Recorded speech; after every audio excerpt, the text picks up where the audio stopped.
আসসালামু আলাইকুম দর্শক, সবসময় একইভাবে নাস্তা তৈরি না করে উপকরণে কিছুটা ভিন্নতা এনে যদি নাস্তা তৈরি করা হয় তাহলে স্বাদে যেমন ভিন্নতা আসে, খেতে কিন্তু অনেক বেশি মজা হয়।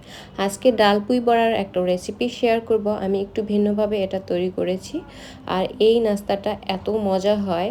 এটা যেমন বিকেলের নাস্তা হিসেবে পারফেক্ট, এটা কিন্তু ভাতের সাথেও খাওয়া যায়। এই বড়াটা তৈরি করার জন্য আমি এখানে মসুর ডাল আর পোলাও চাল ব্যবহার করেছি। ডাল যতটুকু ব্যবহার করেছি তার 4 ভাগের 1 ভাগ পোলাও চাল ব্যবহার করেছি আমি এখানে।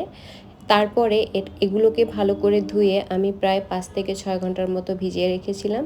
3 থেকে 4 ঘন্টার মতো ভিজিয়ে রাখলেও কিন্তু বেশ ভালো একটা রেজাল্ট পাওয়া যায়। তো আমি ডালটাকে রেডি করে নিয়েছি আগেই। আর এই বড়াটা তৈরি করার জন্য আমি কিছু পুঁই শাক, কিছু পেঁয়াজ কুচি এবং কিছু কাঁচামরিচ ব্যবহার করেছি। আমি একটু ঝাল ঝাল করে তৈরি করব। মরিচের পরিমাণটা রুচি অনুযায়ী ব্যবহার করবেন। তারপরে যে সবুজ উপকরণগুলো আমি নিয়েছি সেগুলোকে আমি এরকম একটা কিমা চপারের মধ্যে নিয়ে একদম মিহি করে নেব। তবে একদম মিহি না, কিছু দানাদার করে চপ করে নিতে হবে। তো আমার এই চপ করা কিন্তু হয়ে গিয়েছে। একদম কিন্তু গলিয়ে ফেলা যাবে না, এরকম একটু দানা দানা ভাব থাকবে, তাহলে কিন্তু এই বড়াটা খেতে আরও বেশি মজা হয়। আমি একটা মিক্সিং বলে ওই সবুজ উপাদানগুলো নিয়েছি আর এদিকে আমি যে ডালটা ব্যবহার করেছি পানি ছাড়া ভালো করে ব্লেন্ড করে নিয়েছি। এখন এইখানে আমি কিছু শুকনো মশলা ব্যবহার করব। তো আমি এখানে পরিমাণ মতো লবণ, পরিমাণ মতো হলুদ গুঁড়ো, লাল মরিচের গুঁড়ো আর ভাজা জিরার গুঁড়ো ব্যবহার করেছি। আর কিছুই কিন্তু ব্যবহার করিনি।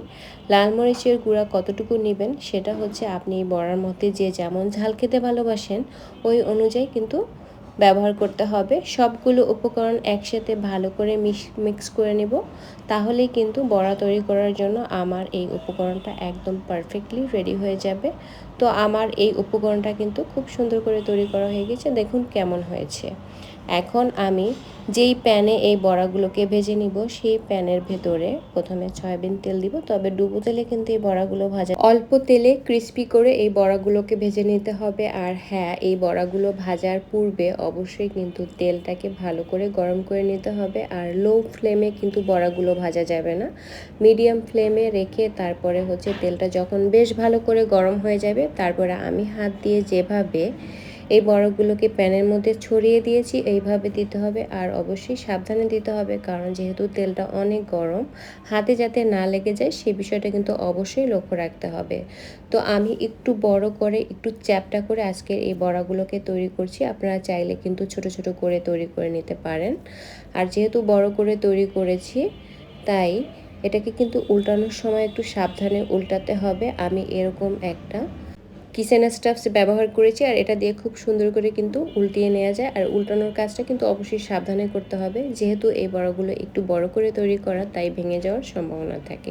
আমি সবগুলো এই বড়া তৈরি করে নিয়েছি আর দেখুন কেমন হয়েছে। এটা কিন্তু খেতে অনেক বেশি মজা হয়, একদম উপর থেকে ক্রিসপি, ভেতর থেকে কিছুটা জুসি থাকে এবং খুবই মজা হয়। এটা গ্রিন সস বা যে কোনো ধরনের সসের সাথে খেতে অনেক বেশি মজা হয়। আর ভাতের সাথেও কিন্তু চাইলে এটা খাওয়া যায়।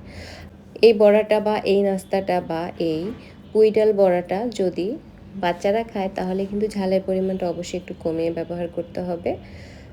আজকের এই মজাদার নাস্তার রেসিপি যদি আপনাদের কাছে ভালো লাগে আমার চ্যানেলটি সাবস্ক্রাইব করে রাখবেন এবং চ্যানেলের পাশে থাকা বেল বাটনে অবশ্যই প্রেস করতে ভুলবেন না। এটাতে যদি প্রেস করা থাকে তাহলে যে কোনো নতুন ধরনের রেসিপি আপলোড করার সাথে সাথে কিন্তু আপনার কাছে নোটিফিকেশন চলে যাবে। তো আমার চ্যানেলের সঙ্গেই থাকুন, লাইক, কমেন্ট ও শেয়ার করে। আল্লাহ হাফেজ।